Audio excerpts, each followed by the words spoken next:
There are so many people in the world, and you may be watching this right now, and you have these incredible ideas, and what you think is missing is motivation. And that's not true. Because the way that our minds are wired, and the fact about human beings is that we are not designed to do things that are uncomfortable or scary or difficult. Our brains are designed to protect us from those things because our brains are trying to keep us alive. And in order to change, in order to build a business, in order to be the best parent, the best spouse, to do all those things that you know you want to do with your life, with your work, with your dreams, you're going to have to do things that are difficult, uncertain, or scary, which sets up this problem for all of us. You're never going to feel like it. Why do you think that is? Oh, I know exactly why that is. Because I've studied this so much, because for me, one of the hardest things to figure out was, why is it so hard to do the little things that would improve my life? And what I've come to realize is that the way that our minds are designed is our minds are designed to stop you at all costs from doing anything that might hurt you. The way that this all happens is it all starts with something super subtle that none of us ever catch. And that is with this habit that all of us have that nobody's talking about. We all have a habit.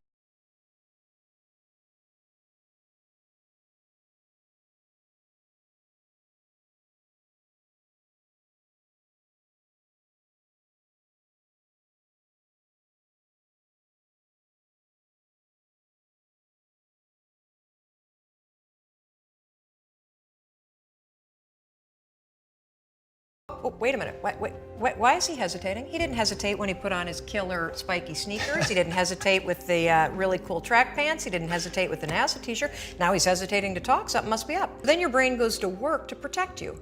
It has a million different ways to protect you. One of them is called the spotlight effect. It's a known phenomenon where your brain magnifies risk. Why? To pull you away from something that it perceives to be a problem. And so you can truly trace every single problem or complaint in your life to silence and hesitation. Those are decisions. What I do and what's changed my life is waking up and realizing that I'm never going to feel like doing the things that are tough or difficult or uncertain or scary or new. So I need to stop waiting until I feel like it.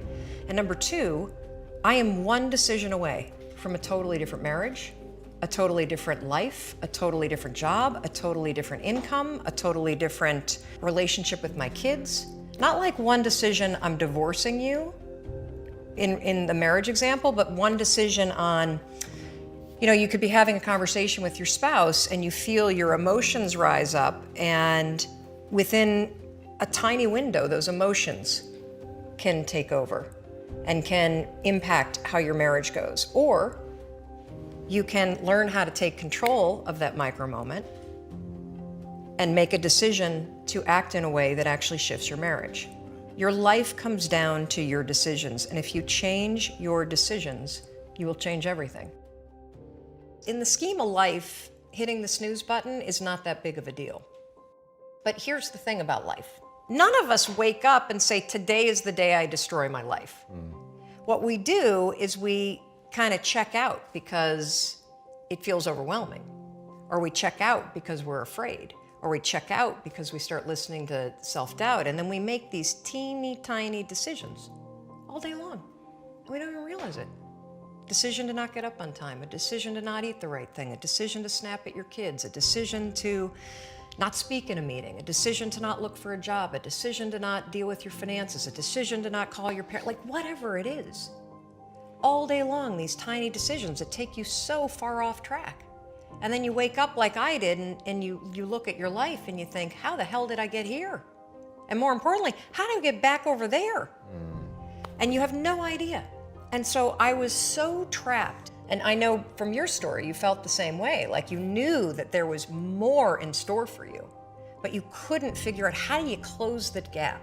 How do you find the power that's in you? How do you discover your greatness? How do you solve these problems? It feels so overwhelming when you can't. I would go to the grocery store and the items would scan And I would be sitting there readying my excuse because there was no way that my check card was going to clear. I got in this struggle with myself that a lot of us find ourselves in, and that is you get trapped in what I call the knowledge-action gap.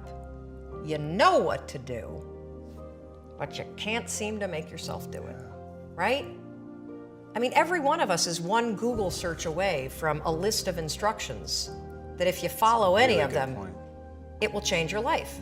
But how do you get out of your head and stop thinking about what you need to do and actually do it? And in my case, this stuff was pretty easy.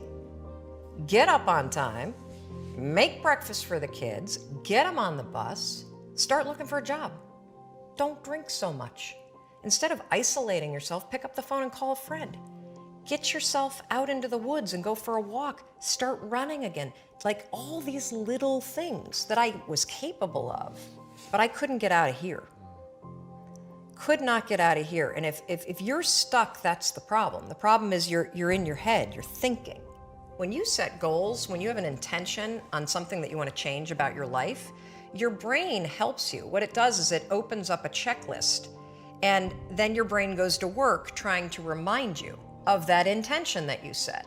And it's really important to develop the skill, and I say that word purposefully, the skill of knowing how to hear that inner wisdom and that intention kicking in and leaning into it quickly.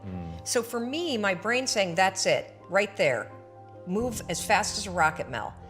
I wanted to change my life. And I think most people that are miserable or that are really like dying to be great and dying to have more, we want to change. We want to live a better life. We want to create more for our families. We want to be happier. The desire is there. Again, it's about how do you go from knowledge to action. So the first thing in this story that's important is realizing that the answer was in me. And my mind was telling me, pay attention. Anyway, the next morning, the alarm goes off, and I pretended NASA was there. It's the stupidest story. I literally went 5, 4, 3, 2, 1. I counted out loud, and then I stood up. And I'll never forget standing there in my bedroom. It was dark, it was cold, it was winter in Boston. And for the first time in 3 months, I had beaten my habit of hitting the snooze button. I couldn't believe it, and I thought, wait a minute. Counting backwards? That is the dumbest thing I've ever heard in my entire life. Well, the next morning I used it again and it worked. The next morning I used it again and it worked. The next morning I used it again and it worked. And then I started to notice something really interesting. There were moments all day long, just like that 5-second moment in bed, where I knew, knowledge, what I should do. And if I didn't move within 5 seconds, my brain would step in and talk me out of it. Every human being has a 5-second window, might even be shorter for you. You have about a 5-second window in which you can move from idea to action before your brain kicks into full gear and sabotages any change in behavior. Because remember, your brain is wired to stop you from doing things that are uncomfortable or uncertain or scary. It's your job to learn how to move from those ideas that could change everything into acting on them. When you understand the power of a 5-second decision, and you understand that you always have a choice to go from autopilot to decision maker, everything in your life will change. You will be a different negotiator, you will be different in sales, you will be unstoppable in the gym, because you will realize the amount of garbage that you put in the way of your hopes, of your dreams, of your potential, of your confidence, of your courage. Everything comes down to the decisions that you make. We all know what to do. None of us know how to make ourselves do it. I started researching it. Why does something so stupid work? Why? Why does something so silly create such powerful and profound change? Well, here's why.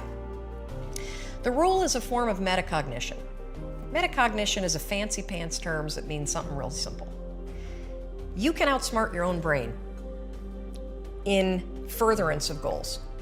There are tricks that you can use that actually outsmart the tricks your brain plays on you in furtherance of a higher purpose. We all know this. You can restrain yourself if you're in a situation that calls for it. You can jump into a raging river to save your dog or your kid.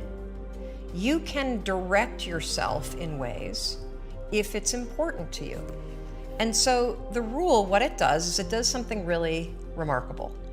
When you count backwards, 5, 4, 3, 2, 1, what you're actually doing is you're interrupting what researchers call habit loops that get encoded as closed loop patterns in your basal ganglia. That's the part of the brain where your feelings, where your emotions, every habit that you have, which is nothing more than behavior that you repeat that you don't even think about. And so when you go 5, 4, 3, 2, 1, it interrupts what's going on here that's spinning without you thinking, and it moves and awakens your prefrontal cortex.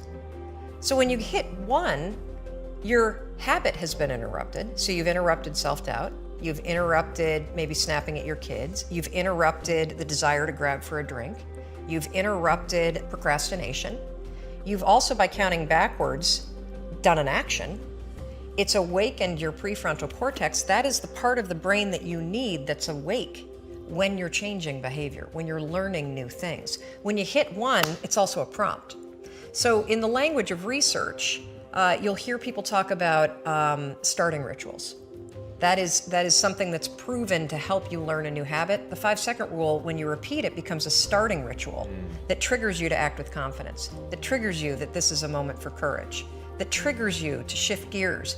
And because you've also done the manual work of awakening the part of the brain that you need to change, you've set yourself up for success. It doesn't work if you count up, because you can keep going. And also, counting up doesn't require focus.